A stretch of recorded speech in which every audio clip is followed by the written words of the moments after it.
Well, howdy there, Internet people. It's Bo again. So, today we are going to talk about Memphis coming back into the news cycle and what that news is.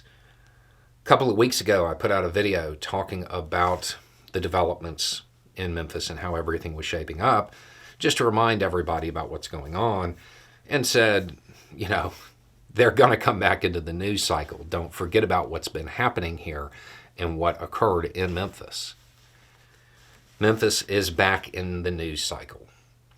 The feds, the Civil Rights Division, they have indicted 5 cops from Memphis PD. I guess former cops at this point. The allegations are very expansive. They center on the idea that they deprived Mr. Nichols of his constitutional rights, that they willfully deprived him of those constitutional rights. Deprivation of rights under the color of law. The allegations, it's a list. When you read through the conduct involved, it's everything from unlawful assault, excessive force, failure to intervene, deliberate indifference. I think there's even conspiracy to witness tamper. It's a big deal. There are a lot of acts that are described as far as them gaming the body cam system and all of that. It is worth remembering that these charges are the federal charges. They are on top of the state charges, which is also expansive. I want to say that those are second-degree murder, ag assault, ag kidnapping, official misconduct, and official oppression. Fact check that list, though. They are facing 2 pretty big cases. Generally speaking, when we talk about this, because we have talked about the charts and how federal sentencing works, that's one of the first questions, and this is no different. People are already asking, what are they actually looking at as far as time?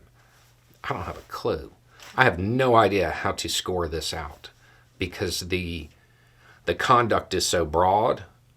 I'm not sure how they would do it. What I can tell you is that if they are indeed found guilty of this, it won't be short. It will not be a slap on the wrist. Some people have asked about the fact that some of this is punishable by life. Again, it goes to the charts that the feds use for sentencing. It's hard for somebody with their first offense to reach that level. That's the maximum. It's worth remembering that life in the federal system means life. There's a lot of states where life means X number of years. Life in the federal system means forever. So that's not something that is handed down lightly. Understand that a numbered sentence in months, which is how the feds do it, oftentimes can exceed what life would be at the state level. But that's the number one question people are asking ever since news of the indictment broke is, what are they looking at? And I don't know. I don't know. But it's not a slap on the wrist. Given the Civil Rights Division's interest in Memphis PD as a whole, they may want to talk to these officers and see if they are willing to provide information about the PD as a whole.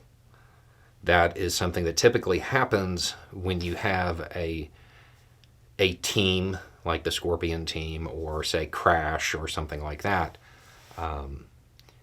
that gets investigated in this way. So that's the news.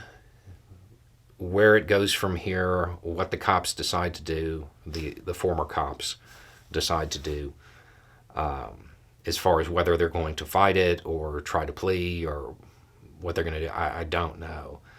But this is not...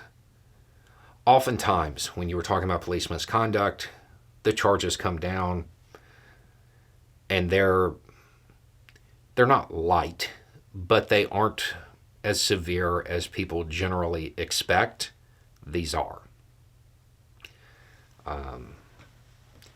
So we'll have to wait and see where it goes from here. But those officers, they are now they're on the receiving end of two very expansive criminal cases, and we'll just have to wait and see how it plays out. Anyway, it's just a thought. Y'all have a good day.